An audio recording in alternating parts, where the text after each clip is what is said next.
On the way to wealth. The first step. A great desire. Dreams come true when a strong desire turns them into concrete actions. Ask life for its magnificent gifts, and it will give them to you. When Edwin Barnes got off a freight train in East Orange, New Jersey, more than 50 years ago, he looked like a tramp, but he thought like a king.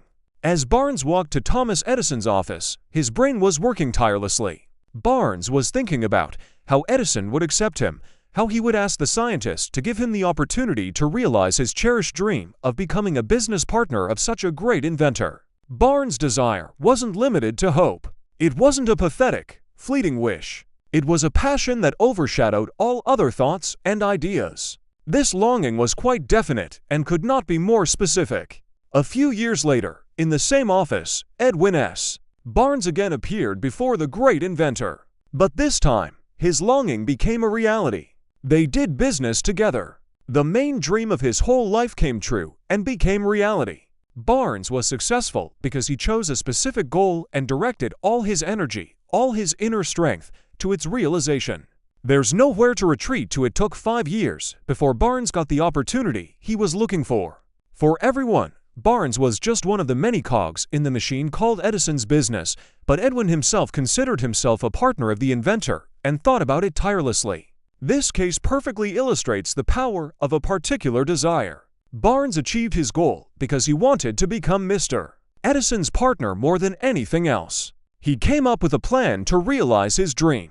He burned all the bridges. He was faithful to his desire until it turned into an obsession and, finally, into a fact. Heading to East Orange, Barnes didn't tell himself, "I'll try to persuade Edison to give me some work." He immediately set a goal for himself.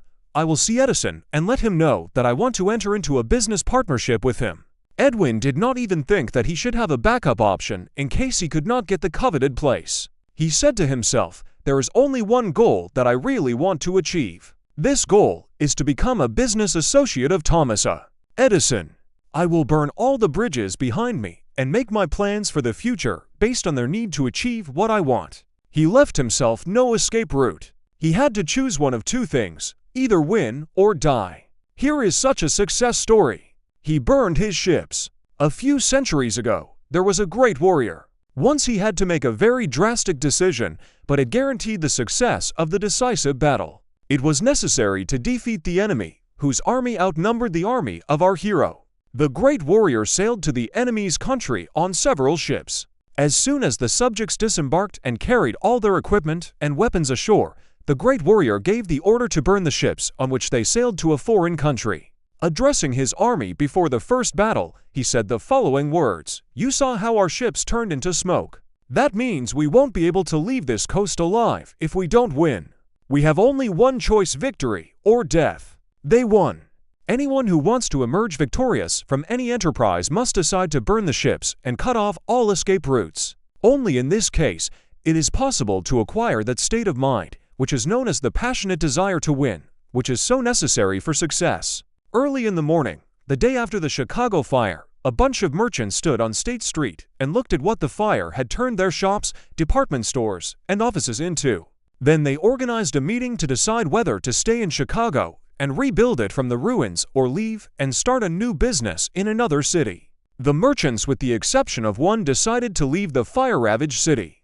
The businessman who decided to stay and rebuild the destroyed building said, pointing to the ruins of the store, "Gentlemen, I will build the largest department store in the world on this site. It doesn't matter how many times it burns down." It happened more than 100 years ago. The department store was built. It stands on that very street to this day, a monument to that force, which is called a huge irresistible desire. For Marshall Field, in his situation, the easiest choice would be the one made by his colleagues.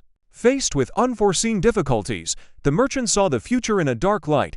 They preferred to retreat and move to another place where they thought life would be easier. Attention should be drawn to the difference between Field and his fellow merchants. They differ from each other as much as successful people differ from those who have failed. Every person who has reached the age when they begin to understand the purpose of money wants to have it. But ordinary desire will not bring wealth. Just a passionate, irresistible desire, which becomes an obsession that guides all plans, actions, goals and manifests itself with the persistence that completely eliminates the possibility of defeat. Only such a desire will bring wealth. 6 steps that will turn an idea into money. There is a method by which a huge desire can be transformed into its financial equivalent. This method consists of the following 6 practical steps. 1. Set the exact amount of money you want to receive. It's not enough to tell yourself, "I want to have a lot of money." The quantity must be precisely determined. There is a psychological reason for the need for such certainty. We will consider this further. 2. Determine what you can give in return for the desired money. It's unrealistic to get anything without giving anything in return. 3. Set a specific date when you intend to become the owner of the desired money. 4. Create a specific action plan for realizing your desire and start implementing it immediately regardless of whether you are ready or not. Act without delay. 5. On a piece of paper, clearly write a brief message about the amount you want to have. Also indicate the time period for which you want to purchase money. Do not forget to describe what you are putting at stake, what you are giving in return, and also describe exactly the plan for realizing your desire. 6. Read aloud what you have written twice a day, in the evening, before going to bed, and in the morning, after waking up. As you read, imagine and try to feel that you already have the money you want. Strict adherence to all of the above instructions is of great importance. It is especially important that you follow the instructions in the 6th paragraph. It is possible that it will seem impossible to imagine yourself as the owner of money before the moment when you will actually have it. In this case, burning desire will help you. If it turns into an obsession, it won't be difficult for you to convince yourself that you will have a huge amount of money. The point is to really want money and be as unwavering in this desire to get money as necessary in order to convince yourself of future success. The price of principles, $100 million. For those who are not familiar with the principles of the human mind, the above instructions may not seem very practical and do not make sense. And it will be all the more interesting to learn that the information contained in them was obtained from Andrew Carnegie, who began his career as an ordinary worker at a steel mill. Despite his humble origins, Carnegie applied these principles in such a way that they brought him wealth significantly greater than $100 million. Another proof that these steps are on the right track is the success of Thomas Edison. With his life experience, Edison puts a seal under these principles, confirming their effectiveness, and also proves their importance, not only when money is the goal, but also on the way to achieving any goal. In order to take the steps described above, it does not require hard work. They do not require sacrifices. By following these instructions, a person will not get into a ridiculous position. In order to fulfill them, it is not necessary to have a university degree. One thing is needed: a rich imagination, thanks to which you can clearly see the possibility of acquiring a fortune and understand that it cannot be left to chance or fate. It is important to realize that many of those people who now own huge fortunes initially had only a rich imagination, hope, dream, and plan of action. By now, you probably have already realized that it is impossible to acquire untold wealth without awakening in yourself a passionate desire to have a lot of money and not believing in the fulfillment of this desire.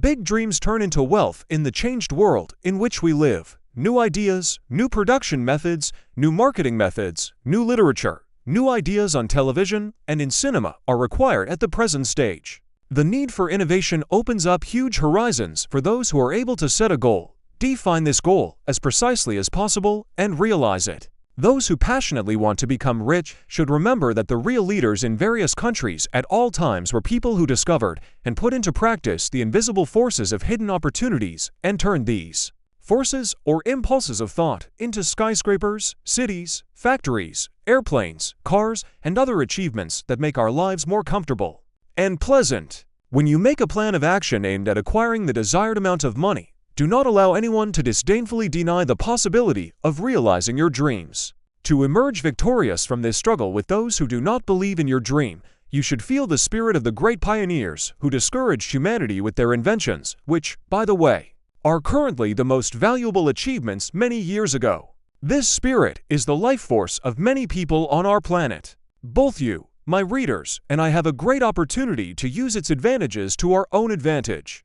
Do not hesitate and start acting if what you want to do is good and you believe in your right cause. Tell everyone about your dream and do not pay attention to possible doubts. If they talk about the futility and unreality of your idea during periods of temporary defeats, do not follow their cowardly advice because they have no idea that every failure carries the seed of potential success.